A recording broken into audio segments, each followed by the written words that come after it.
चल. In short, आपण आरटीआयचा हा 2005चा कायदा, जो की आपल्या एक्झामला एक किंवा दोन प्रश्न येतात, त्याच्याबद्दल बोलवायचंय.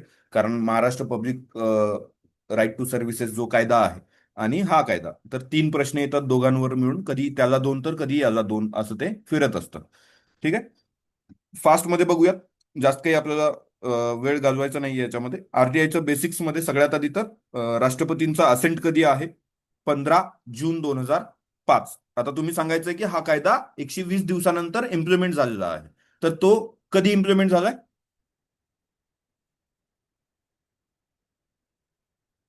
कधी इम्प्लिमेंट झालेला आहे आरटीआय कायदा? राष्ट्रपतीचा असेंट माहिती आहे आपल्याला.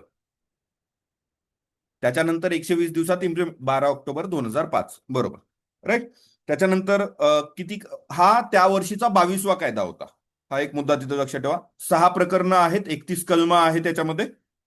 दोन शेड्यूल आहेत. पहिल्या शेड्यूल मध्ये ते सगळे साहेबांच्या ओथ्स वगैरे आहेत, आणि दुसऱ्या शेड्यूल मध्ये जे आपल्या आय थिंक 24 ना, कलम 24 मध्येच एक्सेप्शनल ज्यांना लागू नाहीये हा कायदा, त्यांचे सगळे लिस्ट आहे.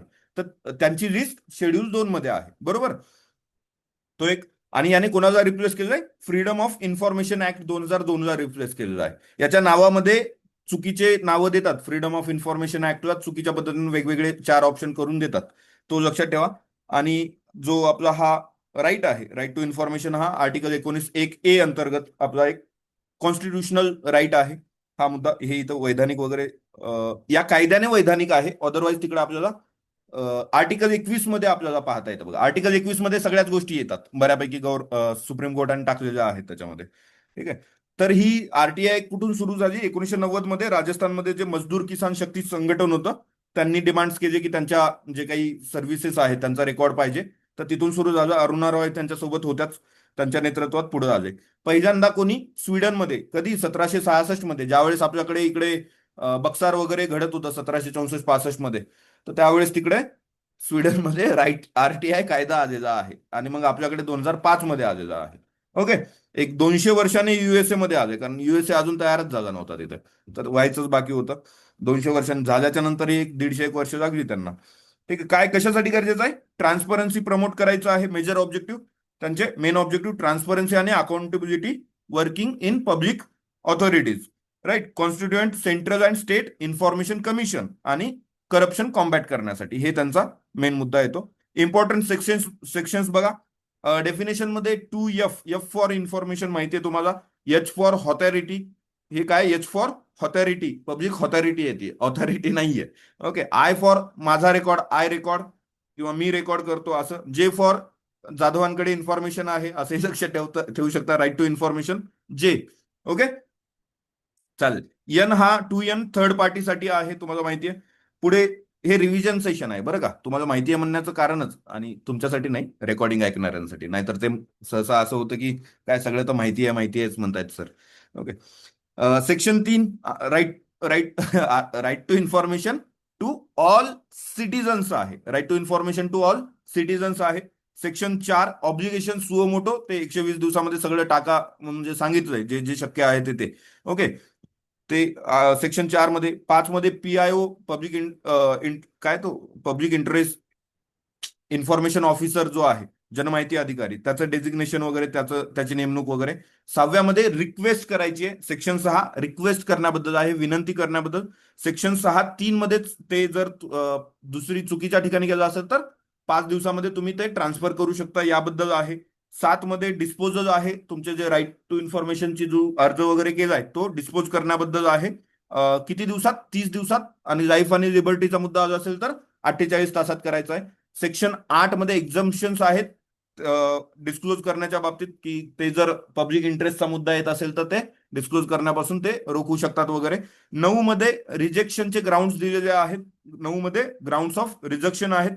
10 10 10 काय म्हणतो आपण, 10 रुपयात इकडे 10 रुपये तिकडे. सेव्हरेबिलिटी आहे. जी माहिती, विभाज्यता, जी माहिती द्यायची ती द्या, नाहीतर नका देऊ. कोणती द्यायची नाहीये ती बाजूला ठेवून बाकीची द्या. 11 थर्ड पार्टीच्या संदर्भाने आहे. त्याला 10 दिवस दिलेले आहेत, तुम्हाला माहिती आहे, स्वतःला रिप्रेझेंट करण्यासाठी. 12 12 13 14, 12 13 14, 15 16 17 असं लक्षात ठेवायचं. 12 13 14 काय? CIC इस्टॅब्लिश करायचं आहे. 13 मध्ये त्याच्या टर्म आहे.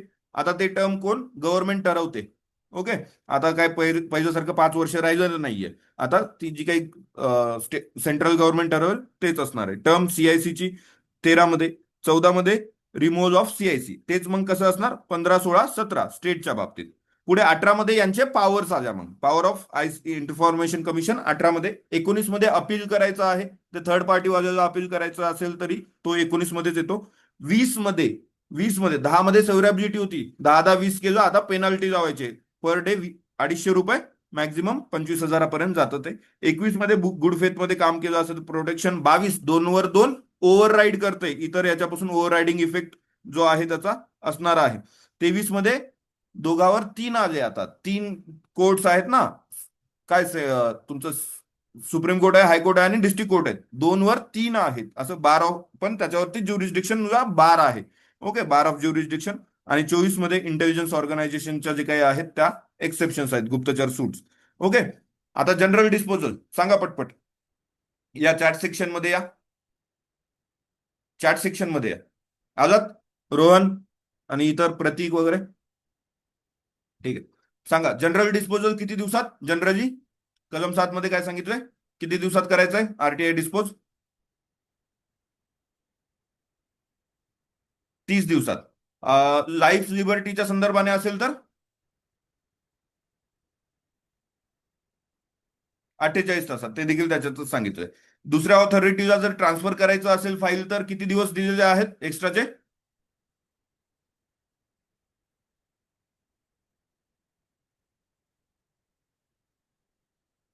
5 दिवस. नाही. थर्ड पार्टीला रिप्रेझेंट करण्यासाठी किती दिवस दिलेले आहेत? थर्ड पार्टीला त्याचं रिप्रेझेंटेशन, त्याचा उत्तर द्यायचं असेल तर त्याला, हा हा हा, स्वतःचं उत्तर द्यायचं आहे फक्त त्याच्यासाठी 10 दिवस, 10 दिवस. हा. पहिलं अपील किती दिवसात करता येतं तुम्हाला?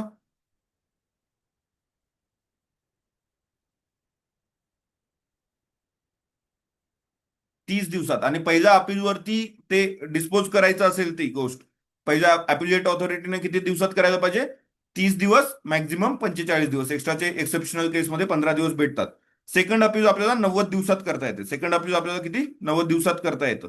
ह्युमन राईट्स व्हायोलेशन झाले असतील अशा काही इंटेलिजन्स सर्व्हिसेस वगैरे कडून, किंवा करप्शनचा मुद्दा असेल तर काय आहे का त्यांना तरी देखील सुट्टी आहे का? नाही ना? किती दिवसात त्यांनी माहिती द्यायला पाहिजे त्याच्या संदर्भाने?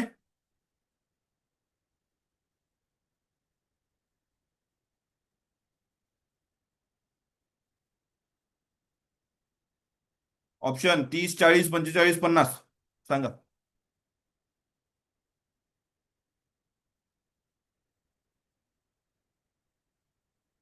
ह्युमन राईट्सचं व्हायोलेशन किंवा करप्शनचा मुद्दा असेल, सेक्शन 24 मध्ये त्या एक्झाम केलेल्या ज्या काही संस्था आहेत त्यांना एक्झम्पशन आहे, पण ह्युमन राईट्सचे व्हायोलेशन असेल किंवा करप्शनचा चार्ज असेल तर त्यांना माहिती द्यावीच लागते. तर ती किती दिवसात द्यावी लागते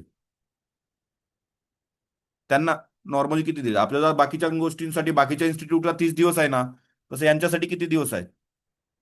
तर लक्षात ठेवा, त्यांनाही द्यावं लागते त्या मुद्द्यावरती. तर ते 45 दिवसात देऊ शकतात. 45 दिवस दिलेले आहेत त्यांना.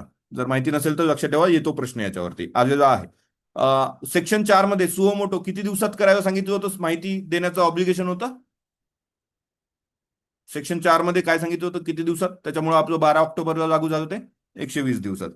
हो. आणि एखादी इन्फॉर्मेशन जी आपण गुपित ठेवतो वगैरे वगैरे, पण त्याला कितीही कसलीही माहिती असेल तर ती किती वर्षाच्या नंतरची असेल तर ती द्यावीच लागते मागितल्याच्या नंतर? 20 वर्षाच्या नंतर. नाईस. बस दॅट्स इट, संपला विषय. बाकी इकडे आता ही जी फाईल तुम्हाला शेअर करेन मी थोड्या वेळाने, तर त्याच्यामध्ये तुम्हाला एमसीक्यूज आहेत, पीवायक्यू जे जवळपास 210च्या आसपास पीवायक्यूज आहेत वेगवेगळ्या सेक्शनमध्ये. तुम्ही ते डायरेक्टली त्याच्यात जाऊन बघू शकता, तिथं थोडीफार इन्फॉर्मेशन पण दिलेली आहे. जसं की हाच प्रश्न बघा, कम्पिटंट ऑथॉरिटी म्हणजे कोण? कम्पिटंट ऑथॉरिटी म्हणजे कोण? स्पीकर लोकसभेचे, असेंब्लीचे, ए, बी सीजे आहे सुप्रीम कोर्टाचे, हायकोर्टचे सीजे, प्रेसिडेंट, गव्हर्नर, सगळे आहेत का? सगळे आहेत. ऑप चेक केलं, चेक द आन्सर, बरोबर आहे, बरोबर आहे. मग ते कोणत्या सेक्शन अंडर आहे ते देखील इथं सांगितलेलं आहे. ठीक आहे. अशा पद्धतीने ते तुम्ही सॉल्व्ह करू शकता, बघू शकता. डायरेक्टली तुम्हाला सॉल्व्ह करायचे नाहीत, बघूही शकता अशा पद्धतीने डायरेक्ट चेक आन्सर म्हणून. चेक नाही, शो एक्सप्लेनेशन केलं तर डायरेक्ट चेक करता येतं. चेक करायचं असेल तर तुम्हाला आधी आन्सर हे करावं लागतं. ओके. जसं की RTI applicable to IB, intelligence bureau applicable आहे का नाही, सीआरपीएफ आहे का नाही, हे काय बॉर्डर रोड बोर्ड होता कोणता तरी, त्याला आपला त्याला आहे का, असेल माहिती नाही मला. इथं नन देऊन बघूयात आपण. चेक आन्सर टू नन, म्हणजे सगळ्यांना आहे तो आता आपला.